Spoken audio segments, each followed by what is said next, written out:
geisha, or oiran. At first glance, they look similar. Elegant kimono, stunning hair, and timeless beauty. But here's the twist. One is a guardian of art, the other a symbol of luxury and desire.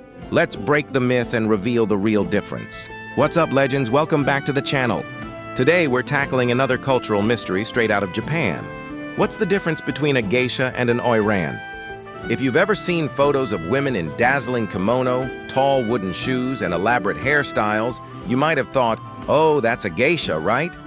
Well, maybe not. That might have actually been an oiran. So let's break it down. Two professions, two histories, often confused, but actually very different. Who were the oiran? Oiran were high-ranking courtesans in Japan's Edo period, 1603–1868. They lived and worked in government-regulated pleasure districts called yukaku. But here's the thing. Oiran were not just prostitutes.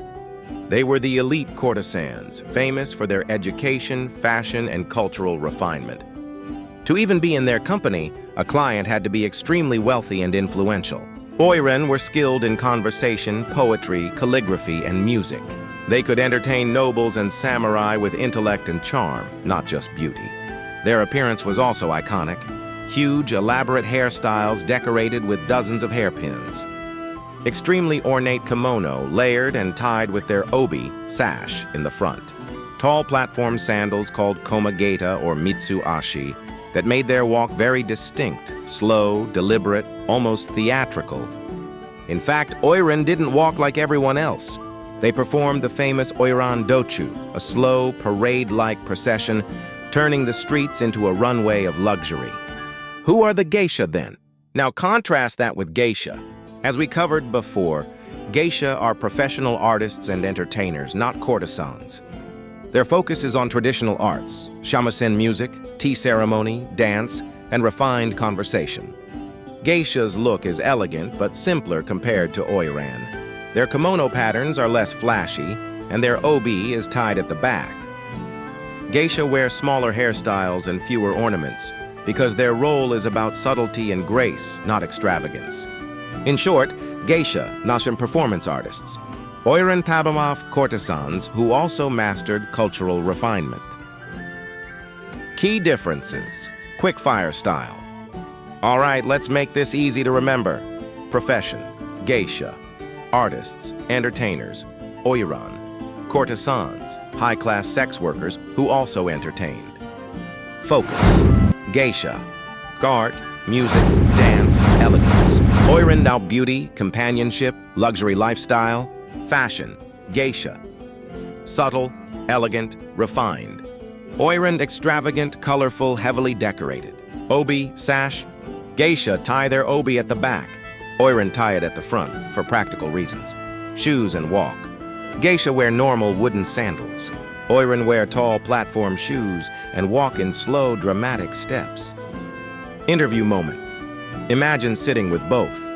A geisha from Kyoto, sipping tea gracefully. An oiran from Edo's red light district, dazzling in her towering shoes and golden kimono. Ask them what defines their work. The geisha might say, I am here to bring beauty through art, through song, dance, and conversation. The oiran might reply, I embody beauty itself, luxury, status, and allure. To spend time with me is to enter a dream few can afford. Same stage, different performances. Where are they today? Geisha still exist today, though in smaller numbers, mainly in Kyoto. They continue to practice traditional arts and are considered cultural icons of Japan. Oiran, however, disappeared as Japan modernized in the late 1800s. Courtesan culture faded away, and with it, the oiran's way of life. But you can still see oiran today in reenactments and festivals, where performers dress up in full oiran style and parade through the streets, keeping the memory of their artistry alive, even if the profession itself is gone. Closing thoughts. So, geisha and oiran, two figures often confused but worlds apart. The geisha, artists, entertainers, cultural guardians. The oiran, courtesans of the past, luxurious, extravagant, symbols of Edo's pleasure districts. Both left their mark on Japanese culture, but in very different ways. One survived into the modern day, The other lives on only in memory, history, and parades. Next time you see a picture of a woman in ornate kimono, you'll know the difference. Subtle elegance means geisha, breathtaking extravagance. That's an Oiran. All right, legends, that's today's cultural deep dive. Smash that like if you learned something new and drop a comment. Would you rather attend a private geisha tea house or witness the glamorous Oiran parade? Don't forget to subscribe for more cultural stories. Until next time, stay curious, stay respectful, and peace out.